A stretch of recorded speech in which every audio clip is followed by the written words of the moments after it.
Ano problema mo ba tayo mo humigop? Gago ka. Pinapahiya mo ako sa aking mga viewers ah. Ha? Pumorma ka naman, lumabang ka, kumisid ka. Ito lang problema pala niyan. Mahina yung battery.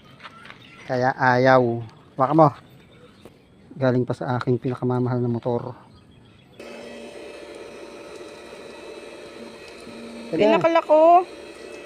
Alam mo kung paano kaya niyan. Dito pala yan. Tirahin mo. Pag ayaw, busit to eh. Oh, kasi yata ganyan. Higop, abahin mo.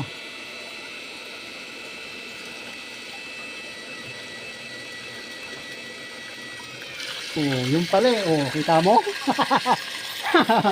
Ano? Yun pala yan eh. Putik ka. Kailangan mo pang ano? Buhusan. Uy, baka mahigop yung isda.